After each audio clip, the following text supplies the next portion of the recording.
Здравствуйте, дорогие друзья! Я приветствую вас на очередной лекции канала «Жизнь после жизни есть, я знаю», который посвящен доказательствам жизни после смерти и устройству потустороннего мира, куда каждый из нас попадает по завершении своего земного пути, где и воссоединяется с ранее усопшими родными и любимыми и продолжает бесконечное путешествие по нашей прекрасной и удивительной Вселенной. Если вам нравится то, что мы делаем, вы можете поддержать работу нашего канала донатом по ссылке в описании видео. Благодаря вашей поддержке наши ресурсы остаются бесплатными для всех. Большое вам спасибо. Сегодня мы поговорим о проблеме, которая мешает всем увидеть потусторонний мир таким, какой он есть на самом деле, и узнаем, каким образом ее можно решить, чтобы получить достоверные сведения о жизни после смерти и устройстве тех мест, где нам предстоит обитать после ухода с Земли. Приступим. Одной из самых важных проблем исследования живущими потустороннего духовного мира и погружения в него с целью узнать, как все устроено на том свете, где всем нам предстоит жить в будущем, является проблема восприятия и интерпретации трехмерным сознанием информации, приходящей из тонких миров большего количества измерений – 4, 5, 6 и так далее. Люди, заглянувшие за завесу между мирами наяву, во время околосмертных переживаний или в так называемых снах, зачастую не могут понять ту невероятную дичь, выражаясь современным молодежным языком, которую они увидели или услышали. Порой картины духовных сфер или информация, сообщенная обитающими там сущностями, кажутся невероятно нелепыми, фантастическими или вообще недоступными для понимания нами, жителями Земли. Это приводит к тому, что чаще всего такую информацию попросту отбрасывают, как незаслуживающую доверия, и даже не пытаются понять или расшифровать. Это является досадной и даже трагической ошибкой, на много веков задерживающей прогресс человечества, как духовный, так и технический. Гораздо логичнее разобраться в этой проблеме, научиться интерпретировать и расшифровывать непонятную информацию, нежели просто выкидывать ее в мусор, сочтя пустыми галлюцинациями или фантастическими образами, выдумками воображения. Во Вселенной вообще нет ничего пустого и бессмысленного.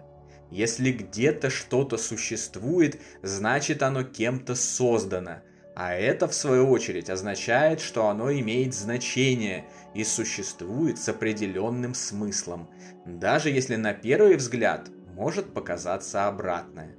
Но это только на первый взгляд. Если проявить терпение, любознательность и копнуть глубже, открывается очень много интересного. Вернемся к проблеме трудного осознания информации из духовных миров.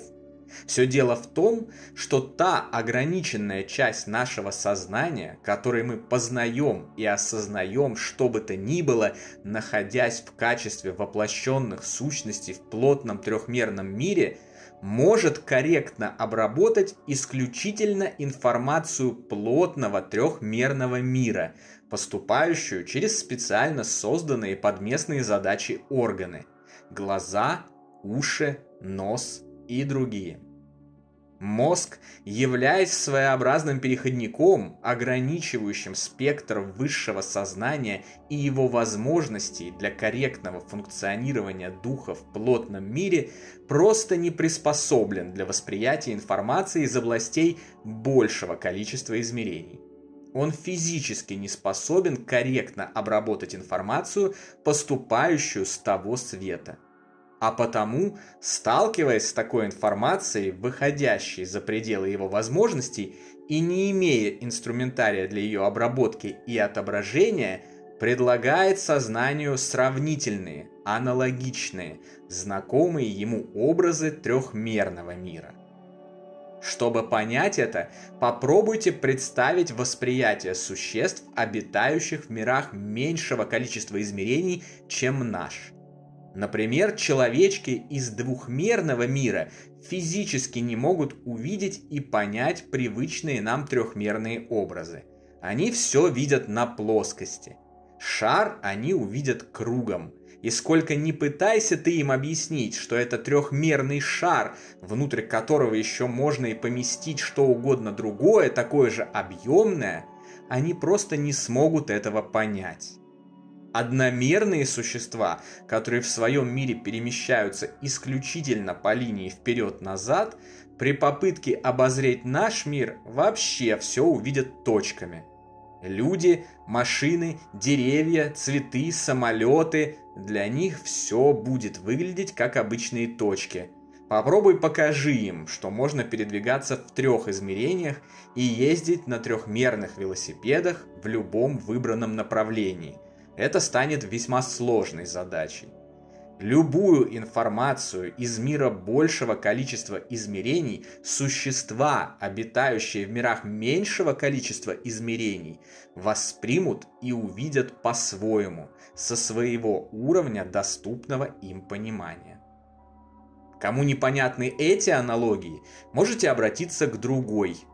Воспринять информацию из потустороннего мира большего количества измерений трехмерным мозгом, находясь в трехмерном теле, это все равно, что пытаться записать видеоигру из 2025 года на дискету объемом 1.2 мегабайта из 1992. Что-то, конечно, запишется, но будет неполным, поврежденным, искаженным и сложно читаемым. То же самое и в нашем случае. Когда информация приходит из потустороннего мира, в котором измерений больше, чем 3, наш трехмерный мозг предлагает нам интерпретацию этой информации согласно знакомым ему трехмерным образом, набор которых кажется дичью и приводит наблюдателя в замешательство. Но это вовсе не значит, что этот набор пустая выдумка на самом деле. Так, например, всем известный туннель, пещера или мост, через который проходят носители околосмертных переживаний во время клинической смерти и выхода из тела, разумеется, вовсе не туннель, не пещера и не мост, а лишь интерпретация угасающего трехмерного сознания энергетического портала между двумя мирами, который это самое сознание не способно корректно отобразить так, как если бы оно являлось четырехмерным. Вместе с тем, выход из тела и получение новых способностей, соответствующих существованию в четырехмерном мире, логично приводят к появлению информации об удивительных свойствах таких состояний, зрительного восприятия на 360 градусов вокруг, отсутствие времени, способности читать мысли, мгновенно передвигаться на любые расстояния и быть сразу в нескольких местах одновременно, заглядывать за препятствия и внутрь любых трехмерных предметов физического мира, в котором осталось физическое же тело пациента и так далее. Наше тело – это продвинутая машина, которой наш дух, ее водитель, управляет во время путешествия по трехмерному плотному миру. Эта машина приспособлена для того, чтобы в течение нескольких десятилетий с определенными задачами ездить по дорогам именно трехмерного мира. Поэтому, попадая на дороги большего количества измерений, эта машина логично затрудняется по ним проехать. Каждый из нас ездит по обычным городским дорогам на своих автомобилях. Попробуйте-ка на своем Hyundai Solaris с асфальтированной дороги съехать в лес. Вы тут же застрянете и не сможете продвинуться дальше. Нет ничего удивительного в том, что наше биологическое сознание, наша машина, предназначенная для путешествий по дорогам физического мира, затрудняется проехать по дорогам, для которых она не приспособлена. Поэтому я и уверен, что всем известная так называемая цензура того света, когда усопшие отказываются сообщать подробности устройства мест, где они нынче проживают, отвечая молчанием на соответствующие вопросы, или ответом «про то нам говорить запрещено», на самом деле является следствием сложности донесения этой недоступной для нас информации, или всего лишь интерпретацией уклонения усопшего от ответов в связи с такой сложностью, как следствием некой цензуры. Это требует длительного времени, сложных объяснений, показов, придумывания аналогий и так далее. Поскольку контакт между мирами ограничен коротким промежутком времени и требует затрат большого количества энергии, важно успеть донести до живущих самое главное и простое, что смерти нет, и их родные и любимые продолжают жить и ожидать грядущего воссоединения, нежели тщетно пытаться пояснить труднопознаваемое. Никакой цензуры же в реальности не существует. Попытки объяснить сложности передачи многомерной информации цензурой – это лишь отражение проблем и глупого, некорректного устройства нашего плотного мира, в котором одни люди порабощают других и силой навязывают им свою волю. Уверен, что ничего подобного на том свете нет, как минимум в его позитивных областях так точно. То же самое касается и снов.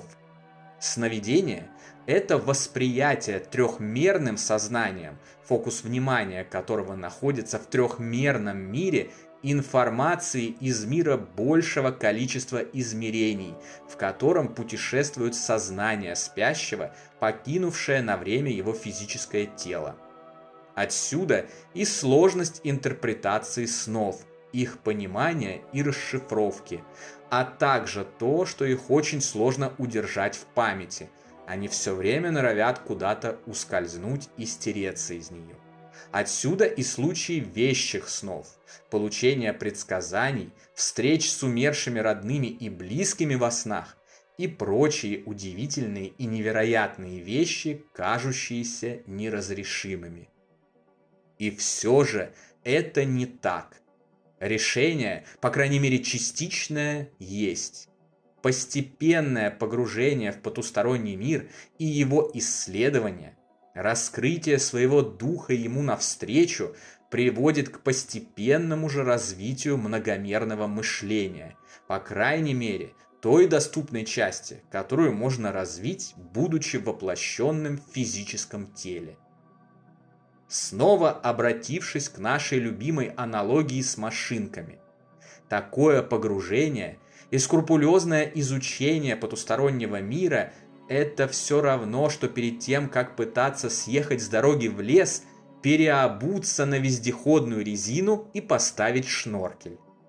Оборудованная такими дополнениями машина, скорее всего, продвинется по лесам уже гораздо дальше, чем ближайшая к асфальтированной дороге область.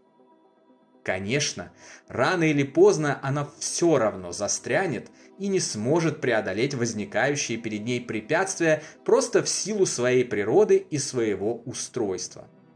Пока мы воплощены в физических телах, наше познание духовных областей Вселенной ограничено и имеет свои пределы. Поэтому же совершенно нелепо верить тем, кто уверяет, что познал духовный мир, его устройство и действующие в нем законы целиком и полностью. Это невозможно. Еще раз для закрепления. Это все равно, что 286-й персональный компьютер с электронно-лучевым дисплеем из 1989 года будет убеждать пользователя, что способен запустить игру Elden Ring 2022 года выпуска. Сколько бы он ни убеждал, он все равно не сможет этого сделать. А игрок лишь бессмысленно потратит время, пытаясь добиться от такого компьютера запуска игры и корректного отображения ее графики на мониторе. Вместе с тем, разумное познание контуров потустороннего мира уже более чем достаточно для того, чтобы обрести душевный покой, уверенно встать на дорогу, ведущую к свету, развить в себе умение любить и прощать, отказаться от ненависти, жестокости и насилия, и тем самым внести свой вклад в строительство прекрасной, доброй и прогрессивной вселенной, в которой всем нам будет хорошо, тепло и уютно. На сегодня это все, дорогие друзья. Дополнительную интересную и полезную информацию за пределами лекций, ответы на ваши вопросы о жизни после смерти в целом и по этой лекции в частности, а также познавательные статьи о потустороннем мире вы найдете в нашем телеграм-канале. Ссылка на него, как всегда, в описании видео и на экране. Добро пожаловать! Встречаемся на новой лекции здесь же, на нашем YouTube-канале. А пока всего вам самого лучшего, волшебного и замечательного.